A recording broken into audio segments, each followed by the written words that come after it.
announced its coverage of a speech delivered by President Bill Clinton earlier today at the 100th anniversary celebration of the American University, and that's located here in Washington, D.C.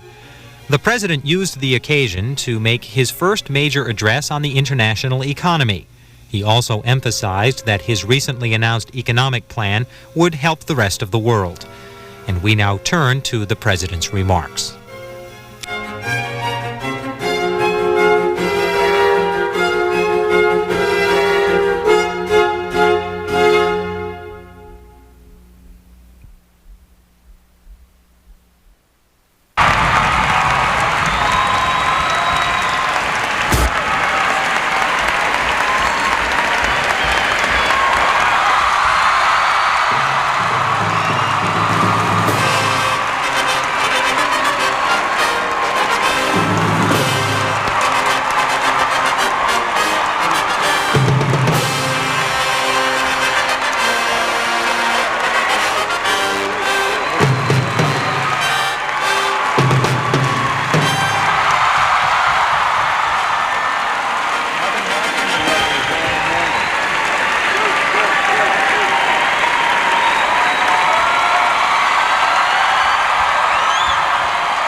Please be seated.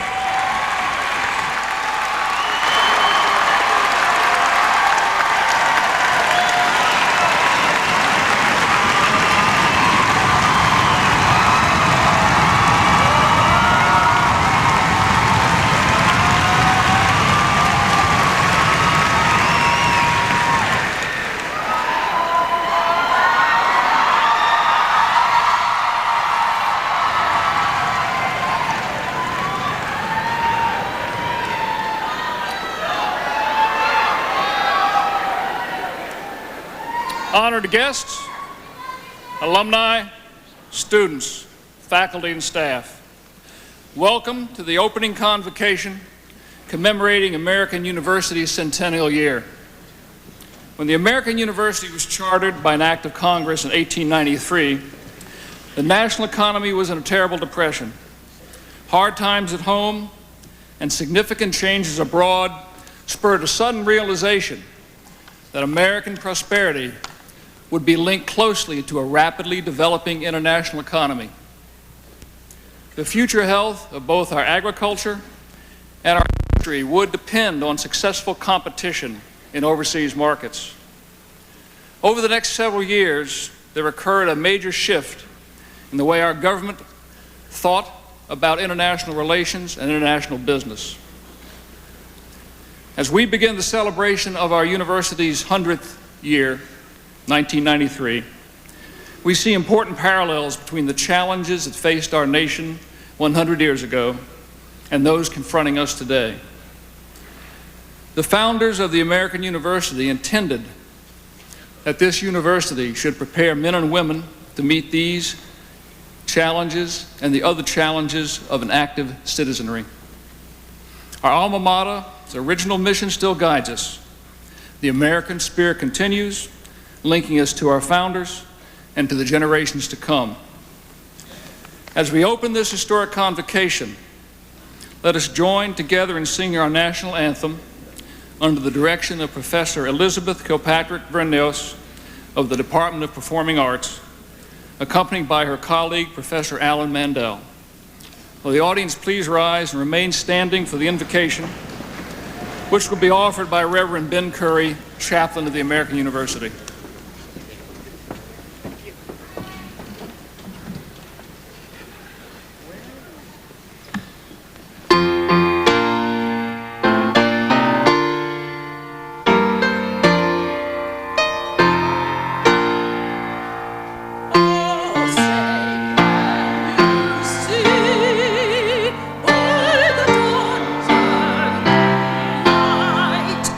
What's so good?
Let us pray.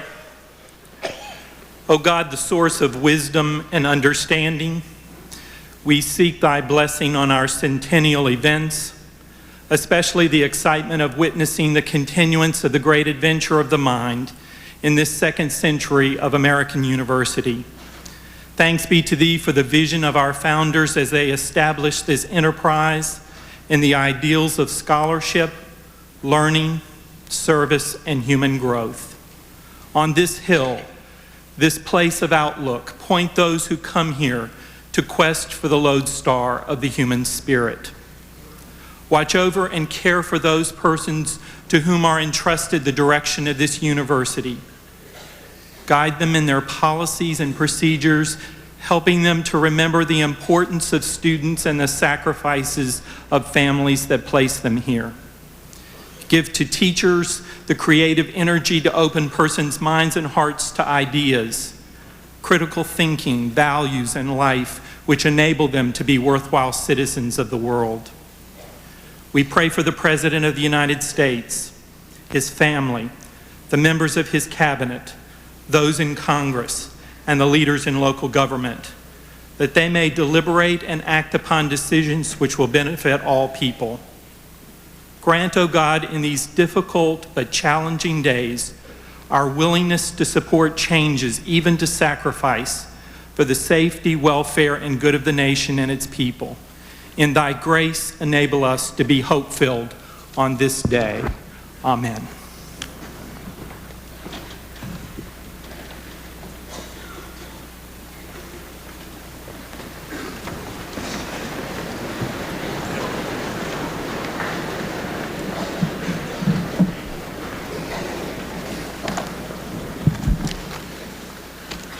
I want to welcome the many special guests who honor us with their presence today, members of the diplomatic community, members of the Congress, officials of our government, educators, and others. And among my very special guests today are the principals and representatives of two of the public schools in our neighborhood. So I would like to ask Principal Sheila Ford of the Horace Mann School, and students Jed Leonard and John Franklin of that school, and Principal Wilma Bonner of the Woodrow Wilson High School, and students Guadalupe Quinterso and Antonio Cash to stand that we might welcome you as our very special guests on this occasion.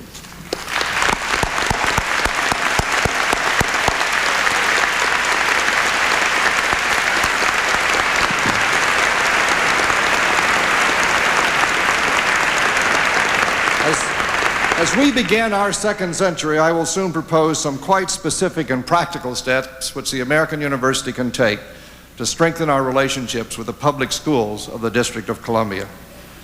I want to acknowledge the presence on the platform of Ambassador Mickey Cantor, Special Trade Representative of the United States, who has joined us on this important occasion, and Congressional Representative Eleanor Holmes Norton, a friend of education and a strong voice for this city, and Mayor Sharon Kelly, along with council members Jim Nathanson and Charlene Drew Jarvis.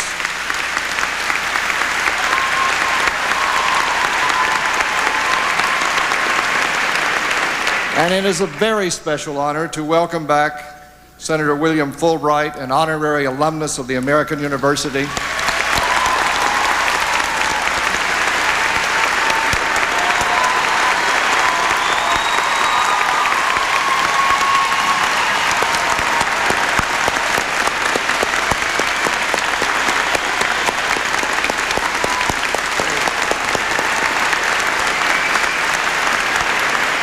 Senator Fulbright has been a mentor to many of us on this platform today, a forceful voice for reason, for education, for understanding, and democratic values.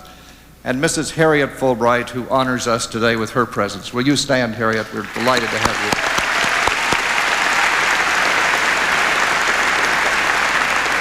you. Now, we begin this week the commemoration of the 100th anniversary of the founding of the American University. The year was 1893. The most published writers of the time were Oscar Wilde, Rudyard Kipling, and George Bernard Shaw. And a relatively obscure inventor named Diesel was obtaining a patent for an internal combustion engine. and this nation was suffering the effects of severe recession. The previous year, 600 banks had closed, 15,000 businesses had failed, and 64 railroads had gone into receivership. And in that year, a few men and women set out to establish a great national university in the nation's capital. As I recite this history, we are reminded that this nation has prevailed through many difficult times, as has the university. And in each ordeal of trial, the citizens of our land have summoned what President Clinton has referred to as the courage to change, to set right our priorities, to clarify our commitments so that we might protect that which we value most. And we have prevailed working together, not as solitary individuals, but as a team, a family, a nation, finding a unity of purpose even greater than our single ambitions and aspirations. The heritage of the American University is rich in those habits of the heart and habits of the mind which have made this a great nation. A conviction that the purpose of learning is not to adorn the reputation of the teacher or the student, but to prepare one to serve, to take up tasks useful to the future of a democratic, civil, and humane civilization. The conviction that we are only fully human when we acknowledge our debts to others and our duty to a wider and greater purpose. Beginning today and in the months to come, we will study and celebrate this proud and worthy heritage. We can make it our own heritage by our choice and our will and how we choose to live our lives every day. And in our time, we can amplify and add to that heritage and return something to those who have given much to us so that others who come after us 100 years from now will look back upon our achievements with the same pride and gratitude which we feel today. May we be seen as a generation that cared enough about the future in our own time to set in motion the events that will preserve and sustain not only this fine university, but all the opportunities that we enjoy today. One tradition of the American University over the decades is to welcome to this platform presidents of the United States. Among them, William McKinley, Woodrow Wilson, Theodore Roosevelt, Warren Harding, Franklin Roosevelt, Dwight Eisenhower, and 30 years ago this spring, President John F. Kennedy.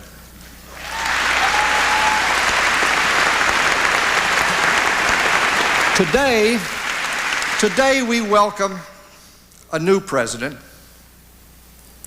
one who has challenged us to come together in a new covenant with our past, with each other, and with future generations. President Clinton's call 10 days ago for a new united effort on behalf of all Americans to squarely confront the challenge of building a stable economy and a more productive society has met with approval from all points of the continent. But what has been less commented upon has been the reaction overseas to that remarkably bracing summons to reality. I have scanned in the last few days the news, and I can find from no national leader or popular press one discordant word. From both leaders of governments and the popular press in the nations of Europe and around the globe has come a new respect for American leadership. The program that President Clinton has proposed has been hailed as a call for the self-discipline which we have for so long preached to other nations, but too often fail to demonstrate in the conduct of our own affairs. President Clinton's call for a new assumption of shared responsibility across the lines of status and party and region has set the stage for a new era of American leadership in the global economy. Leadership based on example as well as precept.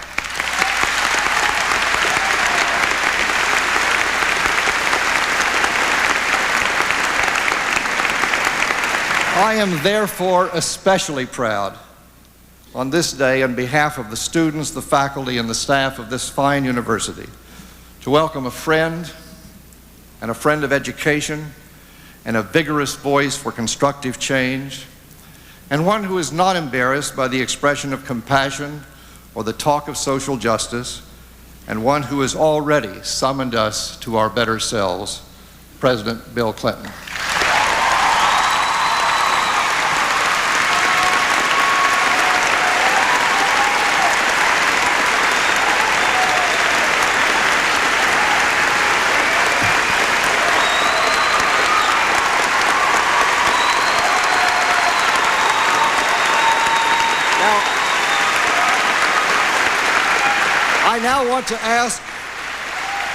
I now want to ask Provost Milton Greenberg to begin the ceremony for the conferring of an honorary degree. Dr. Greenberg.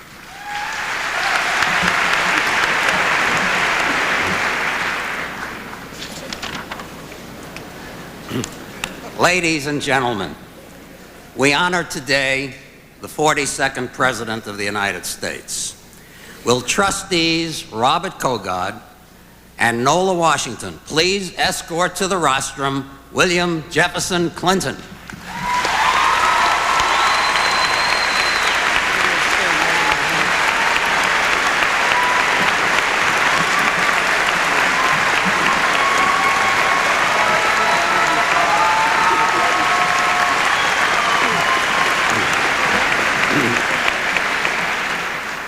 President Duffy, I have the honor of presenting William Jefferson Clinton to receive the degree of Doctor of Laws in honoris causa.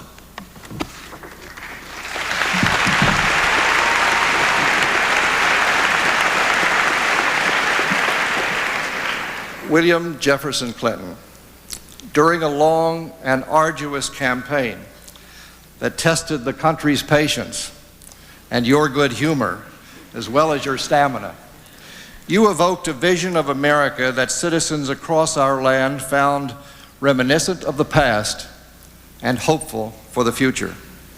You outlined a common stake in America's future, shared by city dwellers and rural neighbors alike in every region of the nation. You focused our attention on those things that unite us rather than divide us. It is evident that your vision of America, to which so many of our fellow citizens have responded, has firm roots in your Arkansas childhood, in your college experience in this capital city, and in your energetic and dedicated public service to your native state. Your summons to all of us to have the courage to change reminds us of a world recast by recent events. For more than 4 decades of the Cold War, Americans were allowed the luxury of contrast not with our ideals, but with clear evils that impose totalitarian authority on individual conscience and will. Today, you understand that we have that luxury no more. And yet, the reemergence of deep ethnic rivalries and bitter conflicts between nationalities reminds us that the world is not yet a tranquil place, and that leadership is required abroad as well as at home. Americans expect too much from their presidents, too much and too little. While the press clamors for overnight miracles and occasional constant titillation, citizens yearn for straight talk about shared responsibility for the country's future. You have reminded us that the challenge to America is to prove that the ideals of our founding fathers drive us still, that Abraham Lincoln's passion still fires our determination, that Franklin Roosevelt's compassion still moves us to make room for the less fortunate, and that John Kennedy's courage helps guide us to change. The challenge falls to all of us who believe that the great experiment in creating a government of the people, by the people, and for the people is a possible and an honorable and an enduring task. Your life of service demonstrates your understanding of this challenge, and it is for that service and leadership and its rich potential for our shared future that we are pleased to honor you today. By the authority of the Congress of the United States, vested in the trustees of the American University, I confer upon you the degree of Honorary Doctor of Laws, and we invest you with the hood appropriate thereto.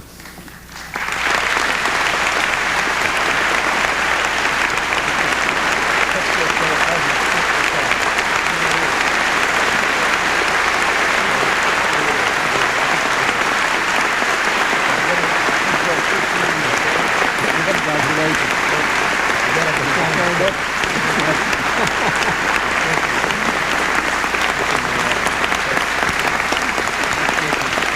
can either move back or you can stay here and do the picture.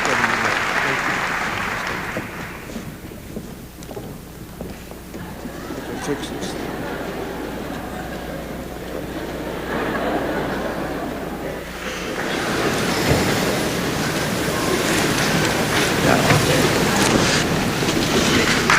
Thank you. Thank you.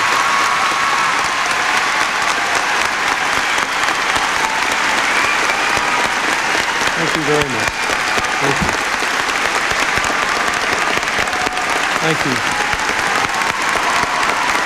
Thank you. Thank you very much. Thank you. Thank you and good morning. Thank you. Thank you. Thank you very much, President Duffy.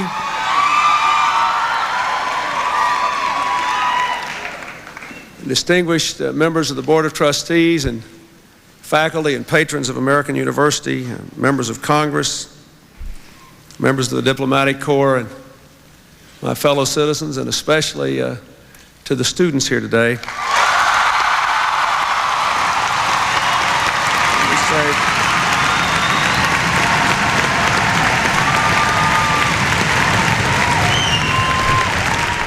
I am very honored to be here today at this wonderful school on the occasion of your centennial, at the dawn of a new era for our nation and for our world, and deeply honored to receive this honorary degree, although I almost choked on it here. My mind is full of many memories today, looking at all of you in your youthful enthusiasm and your hope for the future.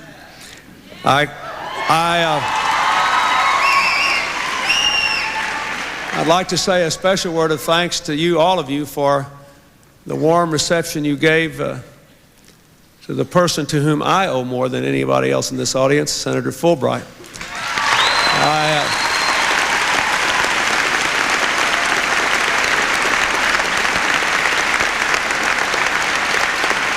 When I was barely 20 years old, Senator Fulbright's administrative assistant called me one morning in Arkansas and asked me if I wanted a job working for the Senate Foreign Relations Committee as an assistant clerk.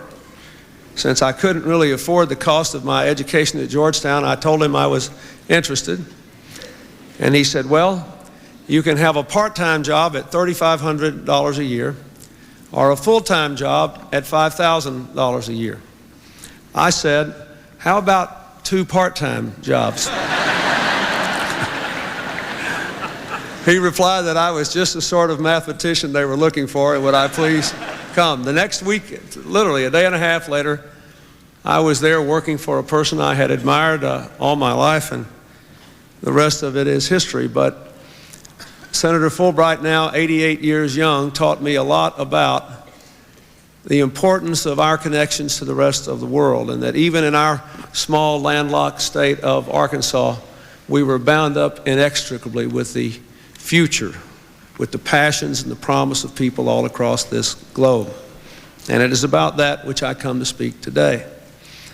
I also want to say a special word of thanks to your president, Joe Duffy, and to his wonderful wife, Ann Wexler, who have been my friends for many years.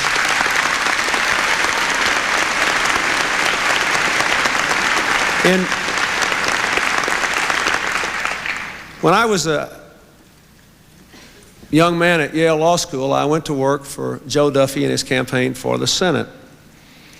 His wife was then his campaign manager. I enjoyed working for a woman. I learned a lot about equal opportunity, which I have tried to live out in my own life.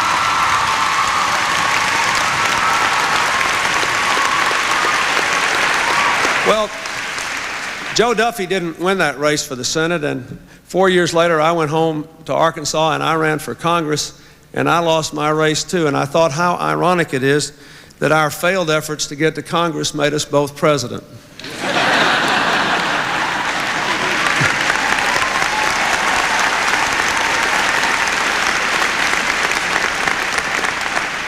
Finally, let me say that in my senior year at Georgetown, in the winter, on a day very much like today, I had a date with a girl from American University. And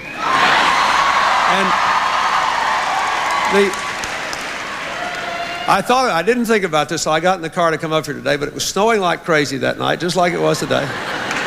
And I creeped along in my car from Georgetown to American with this fellow who was in my class. And we picked up these two fine women from American University. And we went to the movie. We went to the movie, and then we went to dinner, we went to a movie, we took them home, and then we were driving home. And as we were driving home, it was very slick, just like it is today. And I put my brakes on when I was almost home, and my car went into a huge spin. And it missed this massive pole on which the stoplight was by about 2 inches. And I couldn't help thinking, after my speech last week, how many more people would have been happy in America if I'd been a little closer to that pole 25 years ago.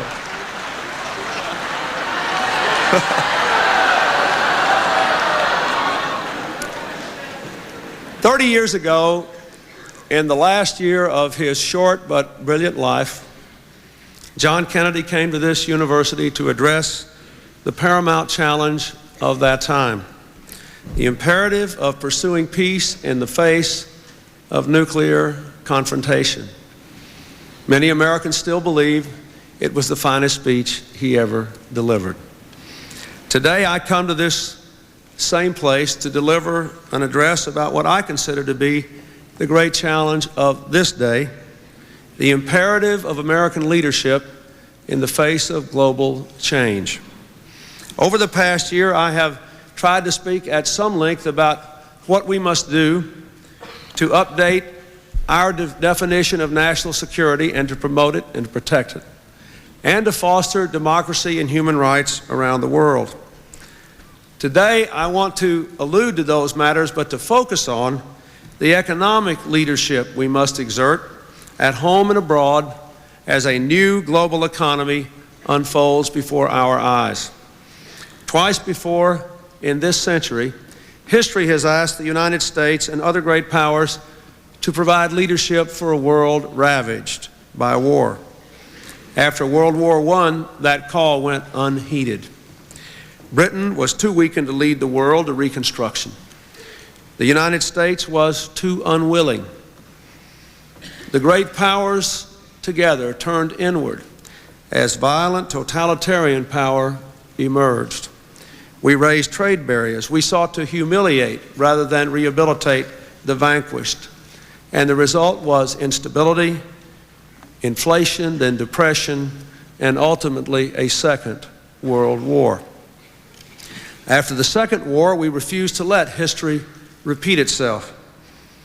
Led by a great American president, Harry Truman, a man of very common roots but uncommon vision, we drew together with other Western powers to reshape a new era. We established NATO to oppose the aggression of communism. We rebuilt the American economy with investments like the GI Bill and a national highway system. We carried out the Marshall Plan to rebuild war-ravaged nations abroad. General MacArthur's vision prevailed in Japan, which built a massive economy and a remarkable democracy. We built new institutions to foster peace and prosperity: the United Nations, the International Monetary Fund, the World Bank, the General Agreement on Tariffs and Trade, and more. These actions helped to usher in 4 decades of robust economic growth and collective security. Yet the Cold War was a draining time. We devoted trillions of dollars to it, much more than many of our more visionary leaders thought we should have. We posted our sons and daughters around the world. We lost tens of thousands of them in the defense of freedom and in the pursuit of a containment of communism. We, my generation, grew up going to school assemblies, learning about what we would do in the event a nuclear war broke out. We were taught to practice ducking under our desks and praying that somehow they might shield us from nuclear radiation. We all learned about whether we needed a bomb shelter in our neighborhood to which we could run in the event that the two great superpowers rained nuclear weapons on one another. And that fate, frankly, seemed still frighteningly possible. Just months before President Kennedy came here to speak in 1963. Now, thanks to his leadership and that of every American president since the Second World War, from Harry Truman to George Bush, the Cold War is over.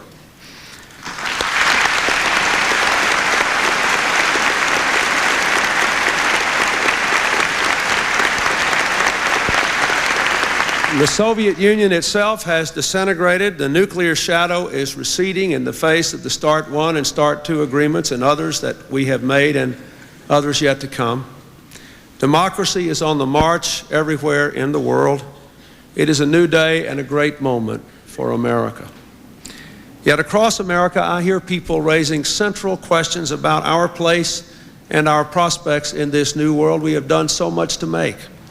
They ask, will we and our children really have good jobs, first-class opportunities, world-class education, quality, affordable health care, safe streets? After having fully defended freedom's ramparts, they want to know if we will share in freedom's bounty. One of the young public school students President Duffy just introduced was part of the children's program that I did last Saturday with children from around America. If you saw their stories, so many of them raised troubling questions about our capacity to guarantee the fruits of the American dream to all of our own people. I believe we can do that, and I believe we must. For in a new global economy, still recovering from the after effects of the Cold War, a prosperous America is not only good for Americans. As the Prime Minister of Great Britain reminded me just a couple of days ago, it is absolutely essential for the prosperity of the rest of the world. Washington can no longer remain caught in the death grip of gridlock, governed by an outmoded ideology that says change is to be resisted, the status quo is to be preserved. Like King Canute ordering the tide to recede, we cannot do that.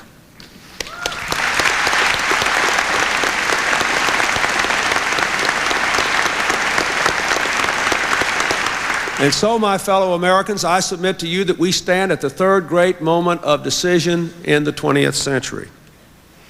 Will we repeat the mistakes of the 1920s and the 1930s by turning inward? Or will we repeat the successes of the 1940s and the 1950s by reaching outward and improving ourselves as well?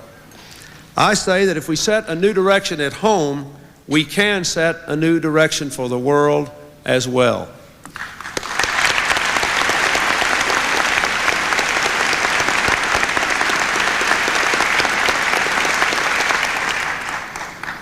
The change confronting us in the 1990s is in some ways more difficult than previous times because it is less distinct.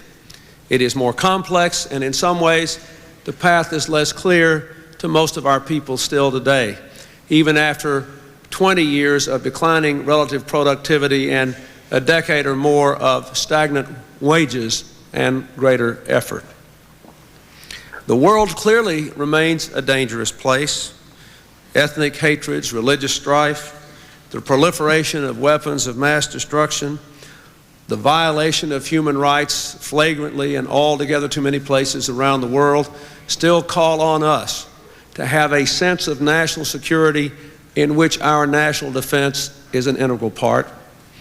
And the world still calls on us to promote democracy, for even though democracy is on the march in many places in the world, you and I know that it has been thwarted in many places too. And yet we still face, overarching everything else, this amorphous but profound challenge in the way humankind conducts its commerce. We cannot let these changes in the global economy carry us passively toward a future of insecurity and instability, for change is the law of life. Whether you like it or not, the world will change much more rapidly in your lifetime than it has in mine. It is absolutely astonishing the speed with which the sheer volume of knowledge in the world is doubling every few years. And the critical issue before us, and especially before the young people here in this audience, is whether you will grow up in a world where change is your friend or your enemy. We must challenge the changes now engulfing our world toward America's enduring objectives of peace and prosperity, of democracy and human dignity. And we must work to do it at home and abroad. It is important to understand the monumental scope of these changes. When I was growing up, business was mostly a local affair. Most farms and firms were owned locally, they borrowed locally, they hired locally, they shipped most of their products to neighboring communities or states within the United States. It was the same for the country as a whole. By and large, we had a domestic economy. But now we are woven inextricably into the fabric of a global economy.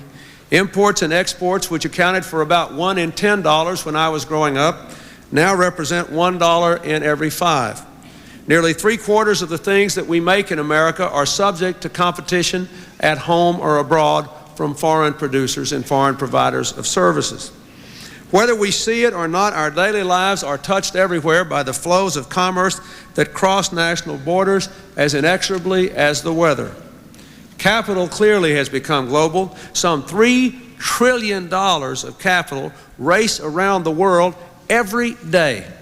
And when a firm wants to build a new factory, it can turn to financial markets, now open 24 hours a day from London to Tokyo, from New York to Singapore. Products have clearly become more global. Now, if you buy an American car, it may be an American car built with some parts from Taiwan, designed by Germans, sold with British-made advertisements, or a combination of others in a different mix. Services have become global. The accounting firm that keeps the books for a small business in Wichita may also be helping new entrepreneurs in Warsaw. And the same fast food restaurant that your family goes to, or at least that I go to,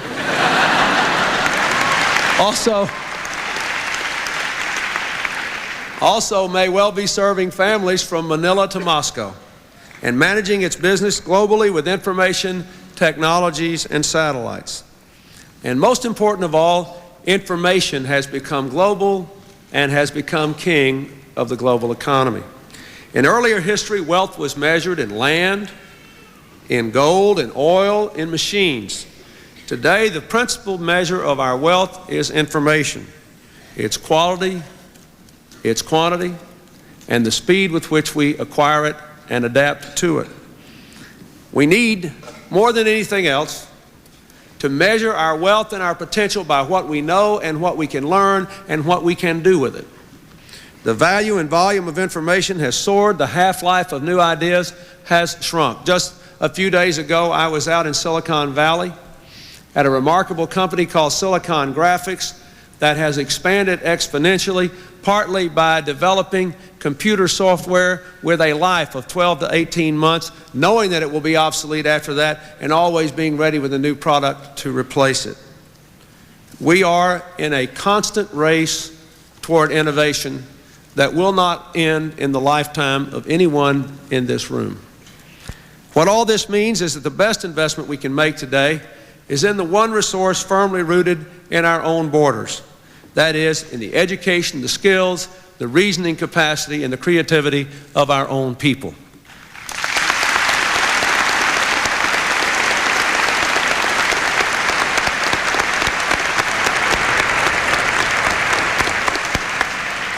For all the adventure and opportunity in this global economy, an American cannot approach it without mixed feelings. We still sometimes wish wistfully that everything we really want, particularly those things that produce good wages, could be made in America. We recall simpler times when one product line would be made to endure and last for years. We're angry when we see jobs and factories moving overseas or across the borders, or depressing wages here at home, when we think there is nothing we can do about it. We worry about our own prosperity being so dependent on events and forces beyond our shores. Could it be that the world's most powerful nation has also given up a significant measure of its sovereignty in the quest to lift the fortunes of people throughout the world? It is ironic and even painful that the global village we have worked so hard to create has done so much to be the source of higher unemployment and lower wages for some of our people. But that is no wonder. For years, our leaders have failed to take the steps that would harness the global economy to the benefit of all of our people. Steps such as investing in our people and their skills, enforcing our trade laws, helping communities hurt by change, in short, putting the American people first without withdrawing from the world and people beyond our borders. The truth of our age is this, and must be this: open and competitive commerce will enrich us as a nation. It spurs us to innovate. It forces us to compete. It connects us with new customers. It promotes global growth without which no rich country can hope to grow wealthier. It enables our producers, who are themselves consumers of services and raw materials, to prosper. And so I say to you, in the face of all the pressures to do the reverse, we must compete, not retreat.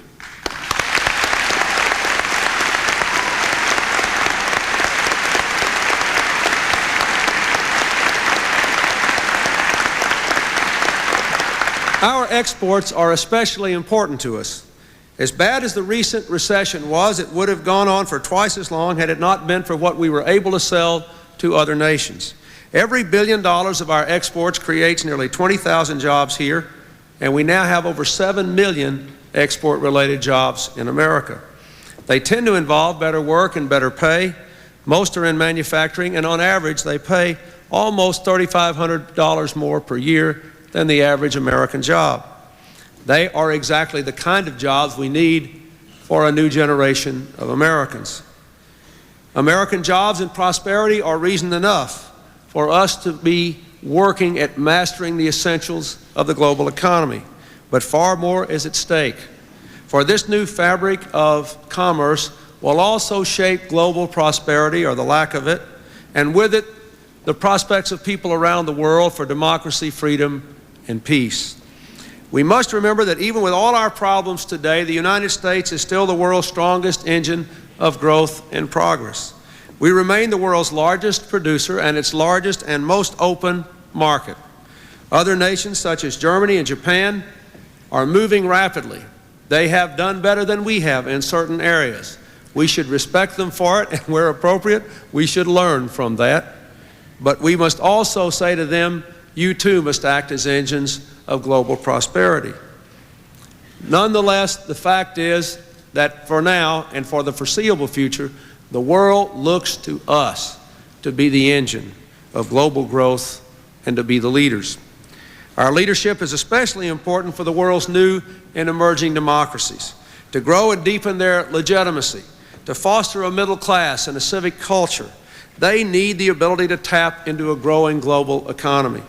And our security and our prosperity will be greatly affected in the years ahead by how many of these nations can become and stay democracies. All you have to do to know that is to look at the problems in Somalia, to look at Bosnia, to look at the other trouble spots in the world. If we could make a garden of democracy and prosperity and free enterprise in every part of this globe, the world would be a safer and a better and a more prosperous place for the United States and for all of you to raise your children in.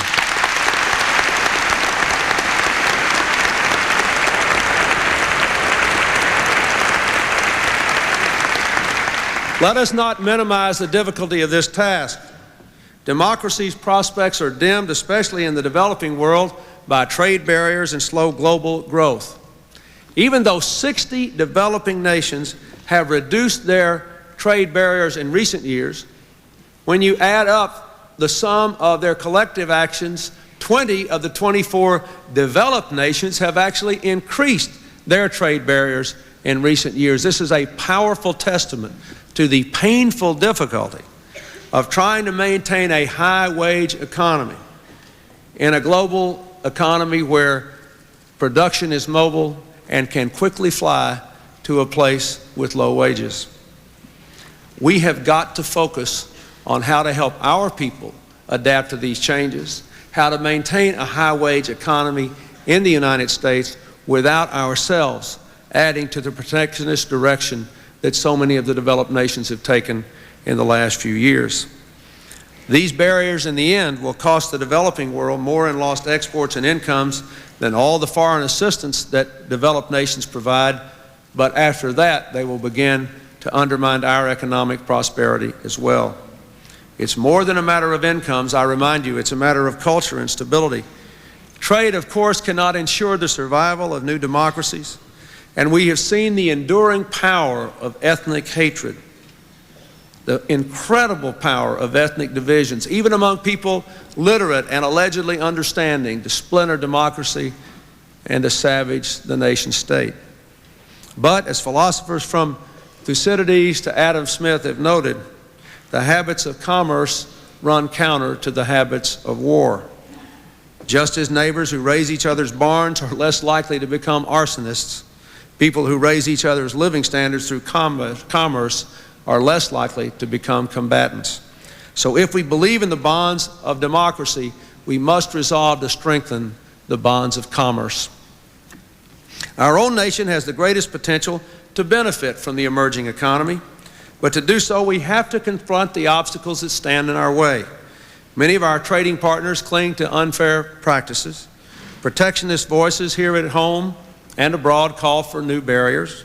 Indifferent policies have left too many of our workers and communities exposed to the harsh winds of trade without letting them share in the sheltering prosperity trade has also brought, and without helping them in any way to build new ways to work so they can be rewarded for their efforts in global commerce.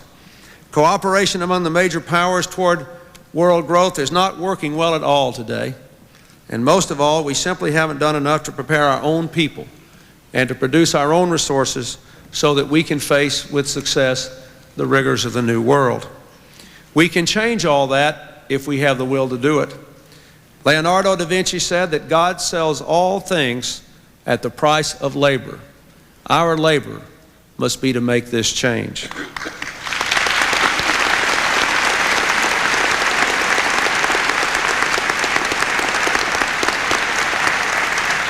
I believe there are 5 steps we can and must take to set a new direction at home and to help create a new direction for the world. First, we simply have to get our own economic house in order. I have outlined a new national economic strategy that will give America the new direction we require to meet our challenges. It seeks to do what no generation of Americans has ever been called upon to do before, to increase investment in our productive future and to reduce our deficit at the same time. We must do both. A plan that only plays down the deficit without investing in those things that make us more productive will not make us stronger. A plan that only invests more money without bringing down the deficit will weaken the fabric of our overall economy such that even educated and productive people cannot succeed in it. It is more difficult to do both. The challenges are more bracing. You have to cut more other spending and raise more other taxes, but it is essential that we do both. Invest so that we can compete, bring down the debt so that we can compete. The future of the American dream and the fate of our economy and much of the world's economy hangs in the balance on what happens in this city in the next few months. Already the voices of inertia and self-interest have said, well, we shouldn't do this, or that detail is wrong with that plan. But almost no one has taken up my original challenge that anyone who has any specific ideas about how we can cut more should simply come forward with them. I am genuinely open to new ideas to cut inessential spending and to make the kinds of dramatic changes in the way government works that all of us know we have to make. I don't care whether they come from Republicans or Democrats, or I don't even care whether they come from at home or abroad. I don't care who gets the credit, but I do care that we not vary from our determination to pass a plan that increases investment and reduces the deficit. I think every one of you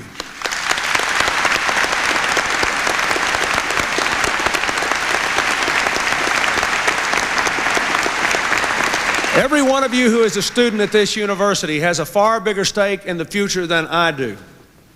I have lived in all probability, more than half my life, with benefits far beyond anything I ever dreamed or deserved, because my country worked. And I want my country to work for you.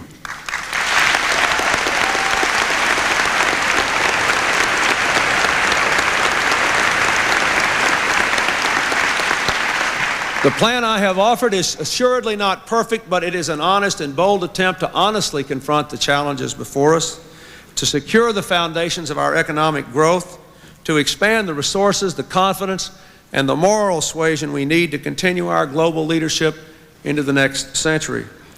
And I plead with all of you to do everything you can to replace the blame game that has dominated this city too long with the bigger game of competing and winning in the global economy.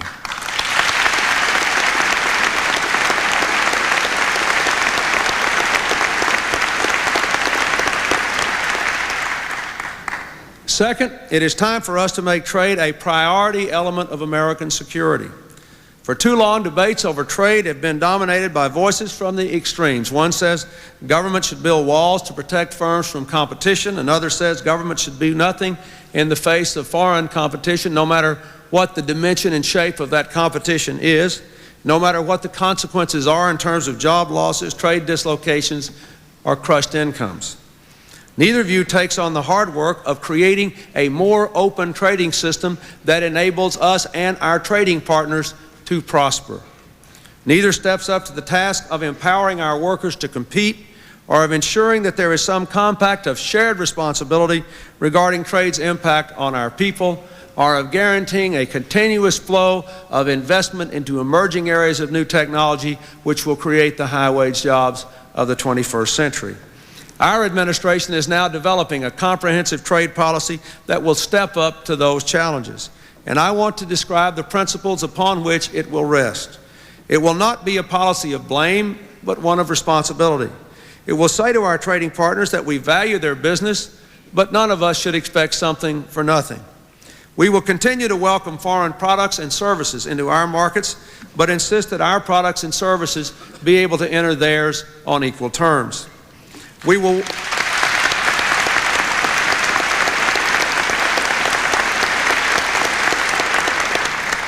welcome foreign investment in our businesses, knowing that with it come new ideas as well as capital, new technologies, new management techniques, and new opportunities for us to learn from one another and grow. But as we welcome that investment, we insist that our investors should be equally welcomed in other countries.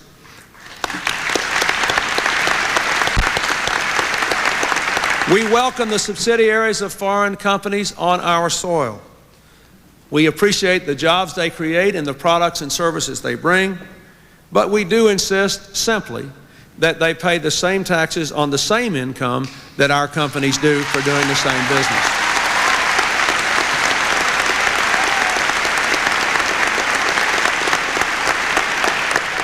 Our trade policy will be part of an integrated economic program, not just something we use to compensate for the lack of a domestic agenda. We must enforce our trade laws and our agreements with all the tools and energy at our disposal. But there is much about our competitive posture that simply cannot be straightened out by trade retaliation. Better educated and trained workers, a lower deficit, stable low interest rates, a reformed healthcare system, world-class technologies, revived cities. These must be the steel of our competitive edge. And there must be a continuing quest by business and labor, and yes, by government, for higher and higher and higher levels of productivity. Too many of the chains that have hobbled us in world trade have been made in America.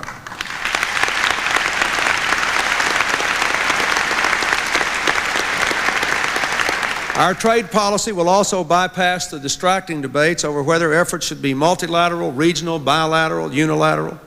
The fact is that each of these efforts has its place. Certainly we need to seek to open other nations' markets and to establish clear and enforceable rules on which to expand trade. That is why I'm committed to a prompt and successful completion of the Uruguay round of the GATT talks.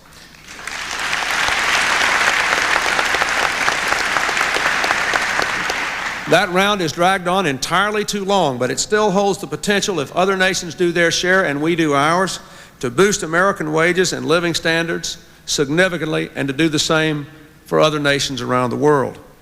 We also know that regional and bilateral agreements provide opportunities to explore new kinds of trade concerns, such as how trade relates to policies affecting the environment and labor standards and the antitrust laws. And these agreements, once concluded, can act as a magnet, including other countries, to drop barriers and to open their trading systems. The North American Free Trade Agreement is a good example. It began as an agreement with Canada, which I strongly supported, which has now led to a pact with Mexico as well. That agreement holds the potential to create many, many jobs in America over the next decade if it is joined with others to ensure that the environment, that living standards, that working conditions are honored, that we can literally know that we are going to raise the condition of people in America and in Mexico. We have a vested interest in a wealthier, stronger Mexico, but we need to do it on terms that are good for our people.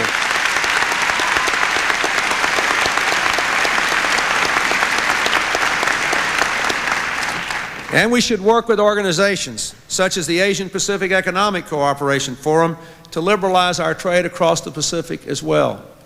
And let me say just a moment about this. I am proud of the contribution America has made to prosperity in Asia and to the march of democracy. I have seen it in Japan after World War II. I have seen it then in Taiwan as a country became more progressive and less repressive at the same time. I have seen it in Korea as a country has become more progressive and more open. And we are now making a major contribution to the astonishing revitalization of the Chinese economy, now growing at 10% a year, with the United States buying a huge percentage of those imports. And I say, I want to continue that partnership, but I also think we have a right to expect progress in human rights and democracy as we support that progress.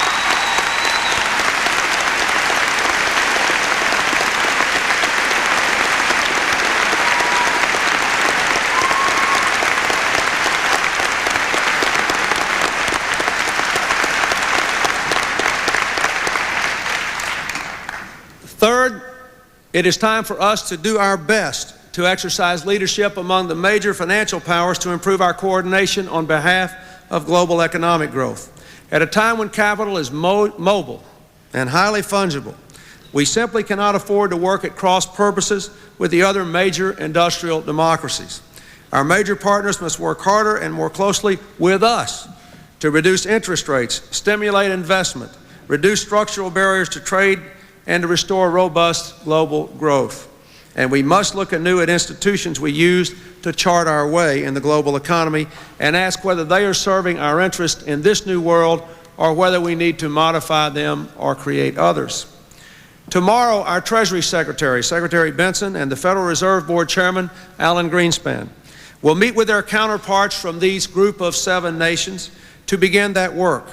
And I look forward to meeting with the G7 heads of state and the representatives of the European community at our Tokyo summit in July.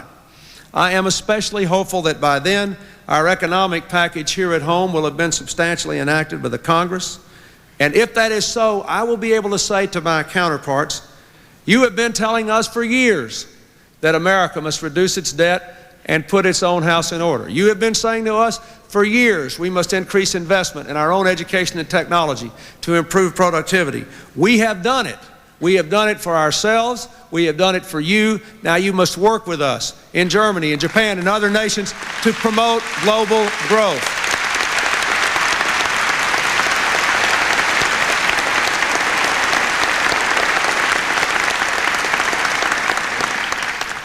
We have to work with these nations. None of us are very good at it. America doesn't want to give up its prerogatives. The Japanese don't want to give up theirs. The Germans don't want to give up theirs. There are deep and ingrained traditions in all these nations. But the fact is that the world can't grow if America is in recession. But it will be difficult for us to grow coming out of this recovery unless we can spark a renewed round of growth in Europe and in Japan. We have got to try to work more closely together. Fourthly, we need to promote the steady expansion of growth in the developing world, not only because it's in our interest, but because it will help them as well. These nations are a rapidly expanding market for our products. Some 3 million American jobs flow from exports to the developing world. Indeed, because of unilateral actions taken by Mexico over the last few years, the volume of our trade has increased dramatically and our trade deficit has disappeared. Our ability to protect the global environment and our ability to combat the flow of illegal narcotics also rest in large measure on the relationships we developed commercially with the developing world.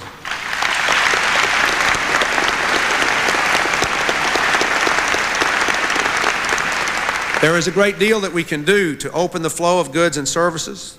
Our aid policies must do more to address population pressures, to support environmentally responsible, sustainable development, to promote more accountable governance, and to foster a fair distribution of the fruits of growth among an increasingly restive world population, where over 1 billion people still exist on barely $1 a day. These efforts will reap us dividends of trade, of friendship, and peace. The final step we must take, my fellow Americans, is toward the success of democracy in Russia and in the world's other new democracies. The perils facing Russia and other former Soviet republics are especially acute and especially important to our future. For the reductions in our defense spending that are an important part of our economic program over the long run here at home are only tenable as long as Russia and the other nuclear republics pose a diminishing threat to our security and to the security of our allies and the democracies throughout the world. Most worrisome is Russia's precarious economic condition. If the economic reforms begun by President Yeltsin are abandoned, if hyperinflation cannot be stemmed, the world will suffer. Consider the implications for Europe if millions of Russian citizens decide they have no alternative but to flee to the West, where wages are 50 times higher. Consider the implication for the global environment if all the Chernobyl-style nuclear plants are forced to start operating there without spare parts, when we should be in a phased stage of building them and shutting them down, building them down, closing them up, cleaning them up. If we are willing to spend trillions of dollars to ensure communism's defeat in the Cold War, surely we should be willing to invest a tiny fraction of that to support democracy's success where communism failed.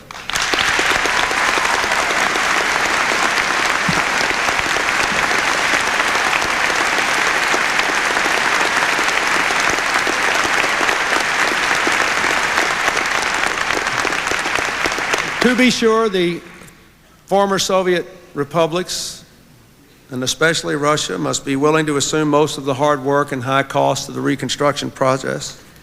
But then again, remember that the Marshall Plan itself financed only a small fraction of post-war investments in Europe.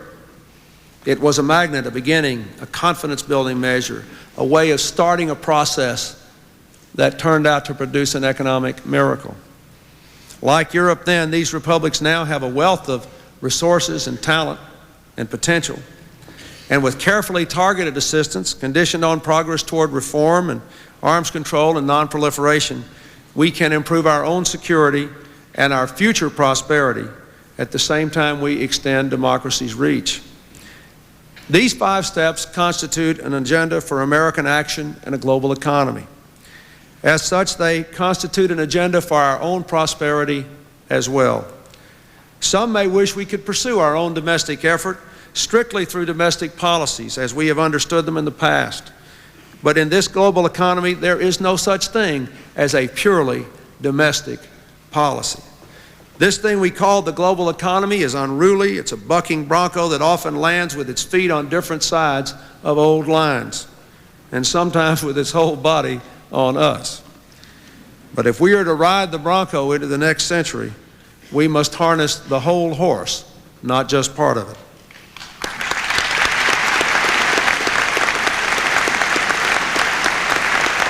I know there are those in this country, in both political parties and all across the land, who say that we should not try to take this ride, that these goals are too ambitious, that we should withdraw and focus only on those things which we have to do at home. But I believe that would be a sad mistake and a great loss. For the new world toward which we are moving actually favors us. We are better equipped than any other people on earth by reason of our history, our culture, and our disposition to change, to lead, and to prosper. The experience of the last few years where we have stubbornly refused to make the adjustments we need to compete and win are actually atypical and unusual seen against the backdrop of our nation's history. Look now at our immigrant nation and think of the world toward which we are tending. Look at how diverse and multi-ethnic and multilingual we are in a world in which the ability to communicate with all kinds of people from all over the world and to understand them will be critical. Look at our civic habits of tolerance and respect. They are not perfect in our own eyes. It grieved us all when there was so much trouble a year ago in Los Angeles. But Los Angeles is a country with 150 different ethnic groups of widely differing levels of education and access to capital and income. It is a miracle that we get along as well as we do, and all you have to do is to look at Bosnia, where the differences were not so great, to see how well we have done in spite of all of our difficulties.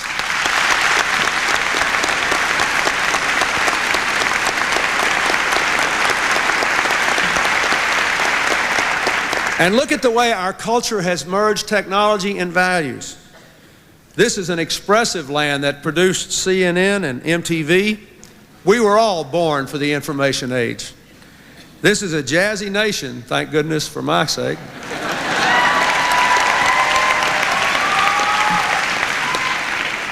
That created bebop and hip hop and all those other things. We are wired for real time. And we have always been a nation of pioneers. Consider the astonishing outpouring of support for the challenges I laid down last week in an economic program that violates every American's narrow special interest if you just take part of it out and look at it. And yet, here we are again, ready to accept a new challenge, ready to seek new change because we're curious and restless and bold. It flows out of our heritage. It's ingrained in the soul of Americans. It's no accident that our nation has steadily expanded the frontiers of democracy, of religious tolerance, of racial justice, of equality for all people, of environmental protection and technology, and indeed the cosmos itself. For it is our nature to reach out, and reaching out has served not only ourselves, but the world as well. Now together, it is time for us to reach out again toward tomorrow's economy, toward a better future, toward a new direction, toward securing for you, the students at American University, the American dream. Thank you very much.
Thank you, President Clinton.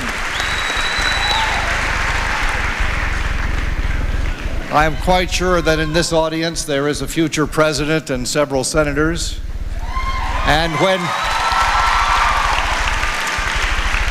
when she is in the White House and they are on Capitol Hill. We will remember this day when a new era and a new moment was defined. In honor of the 100th anniversary, the senior class has given the university two gifts, one for the present and the other for the future. The Centennial class of '93 adjunct professorships will fund 5 distinguished adjunct professors over the next 5 years. And for that, I express my gratitude.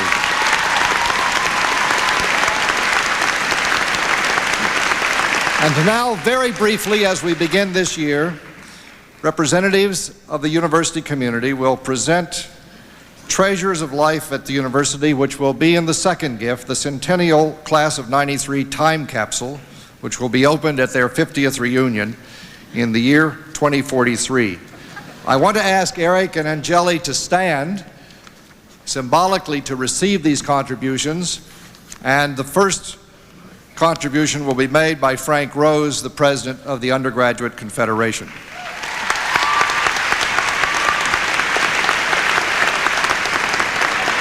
Thank you, Dr. Duffy.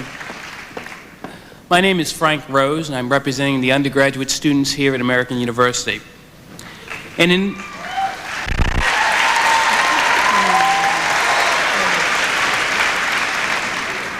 with this a year of political change, we thought it would be important and appropriate that we enter into this time capsule political memorabilia for a changing political world, for a new course that the United States is taking.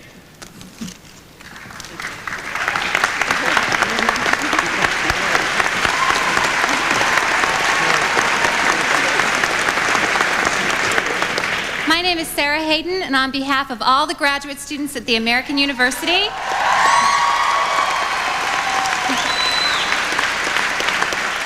I'd like to present the first 5 years of the Graduate Review, symbolizing the very best of graduate student scholarship.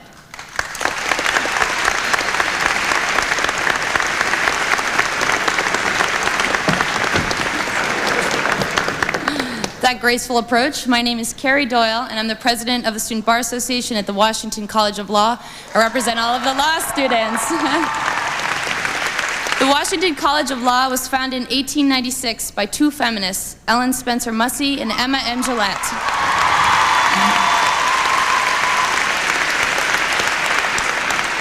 They established a coeducational school to ensure that women, as well as men, were given the opportunity to study law. The school's remarkable origins have given it a unique chance to break new ground and to become a home of innovative developments. WCL has lived up to and expanded the vision of its founders by constantly forging new programs to include the disenfranchised and bring justice and hope to people who might otherwise be without both. WCL has supplied the opportunity to study law for women and others who have not been in the mainstream of the profession, and the opportunity for those who seek to enter their profession to help those who are not in the mainstream of society. We are donating items representing some of the projects and programs that WCL has developed with these purposes in mind: the Center for International Human Rights and Humanitarian Law, the Women in the Law Project, our extensive clinical program, the Journal of Gender and the Law, and appropriately, the new National Equal Justice Library.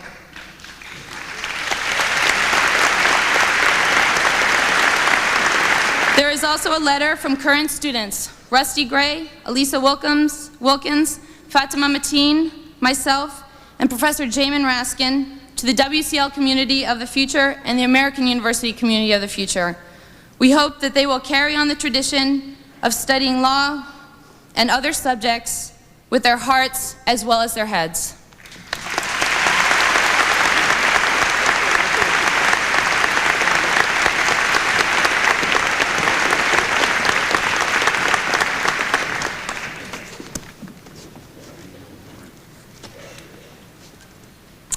My name is Bernard Ross, and I'm representing the faculty of the American University.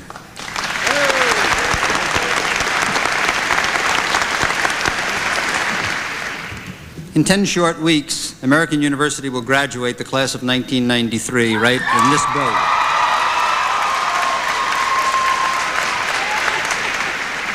hopefully. As in the past, the graduates will disperse across the country and the world. But the class of 1993 is going to find a world vastly different from the one that existed when they entered American University 4, 5, and yes, even 6 years ago. It is fitting that the faculty gift to the senior class time capsule come in two parts then. The first part is a map of the world in 1989 when you entered American University. The second gift is a map of the changed world in 1993 as you leave this great university. When the time capsule is opened in 2043, let us hope that future generations will find the world both changed and better. Thank you.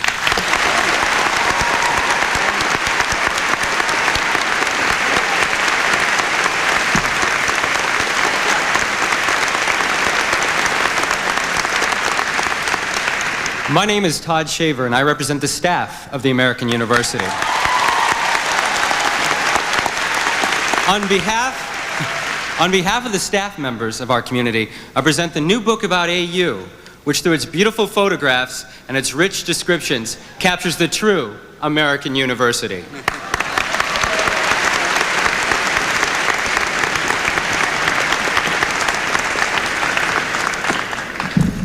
My name is Pamela Deese, and as president of the Alumni Association, I have the honor of representing alumni of the American University.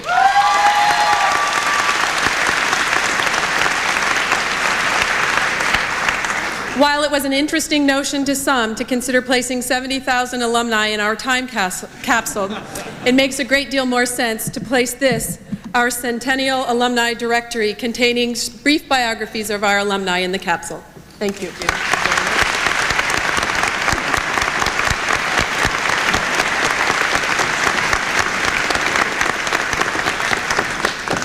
As we conclude, President Clinton, there are students and others here who have wanted to convey their appreciation for this occasion and honor you with gifts of various kinds. And I have relayed from you and Mrs. Clinton and Chelsea your desire that those gifts would go to homeless children in the shelters of the District of Columbia.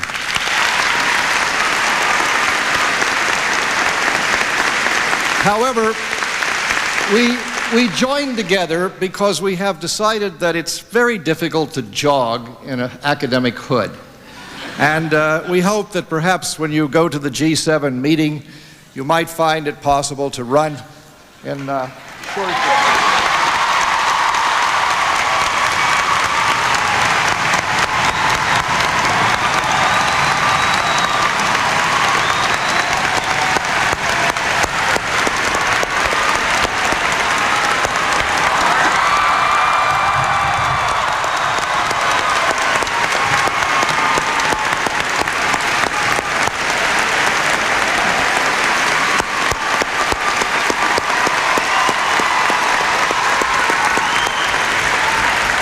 Now, while I have not seen the weather outside for a few hours, I want to ask all of you to join us as we continuate a great tradition. We'll celebrate on the green with a parade. We'll celebrate anyway for the first time in 22 years. We are going to conclude this convocation by singing the American University Anthem, written in 1949 by the late Professor Emeritus of Music, Gordon Smith. Professor Bernarios will lead us. We will follow the anthem, and I will ask the audience to rise then for the closing benediction, which will be offered by Bishop Joseph Yeagle, the Bishop of Greater Washington, the Conference of the United Methodist Church, and a member of the university's Board of Trustees. And then I ask that the audience remain in their seats until members of the platform party have recessed. Elizabeth.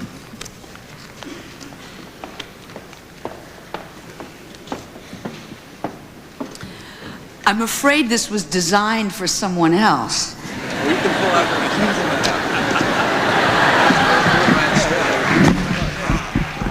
Voila.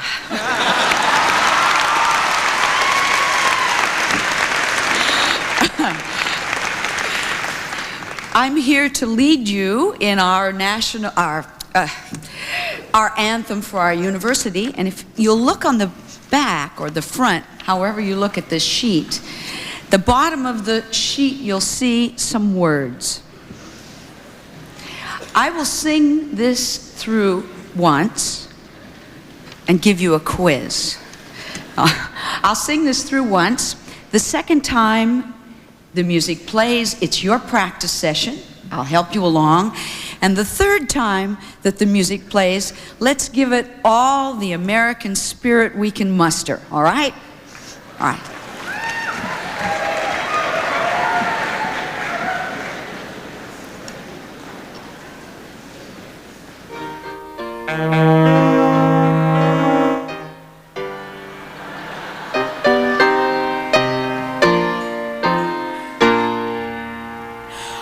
On the heights above the city of Washington, D.C., where stood an ancient fortress, stands our university. The torch of liberal learning banished darkness with its flames. To the human spirit's lodestar, life's great compass, needle aims. Ready? On the heights above the city, good, of Washington, D.C., where stood an ancient fortress, stands our university. The torch of liberal learning banished darkness with its flames. To the human spirit's lodestar, life's great compass, needle aims. Once more. Ready? With all that American spirit I'm hearing today, all right?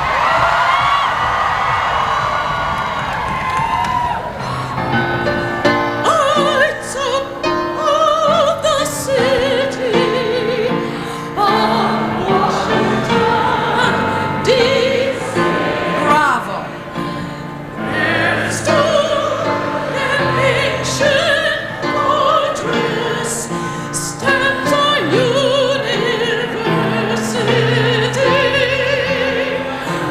The torch of liberal learning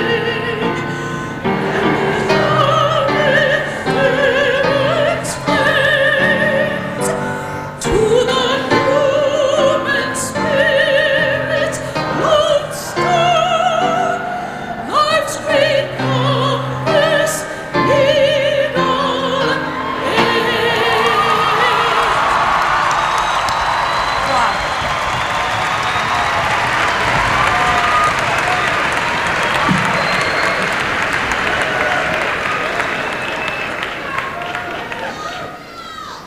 With thanks to you, O God, who art Father and Mother of us all, we look back across these 100 years and note that your Spirit imbued those who had the courage to step forward and to respond to the task at hand. Granted to us the sensitivity to receive that challenge even today, and finding the sufficiency of grace and faith and courage given to us to turn to the future as responsible and committed and dedicated souls to all that is yet to be. Receive our thanksgiving. Send us forth to serve. Amen.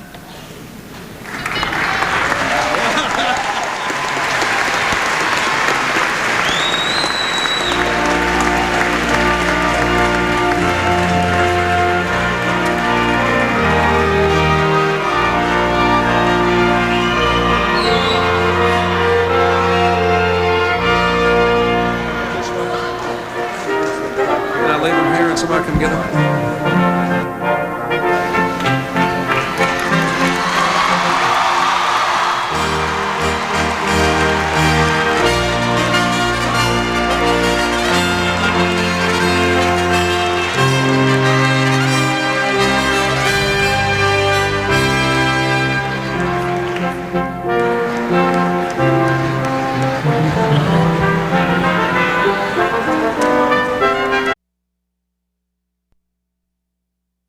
And discusses the role and influence of the court today.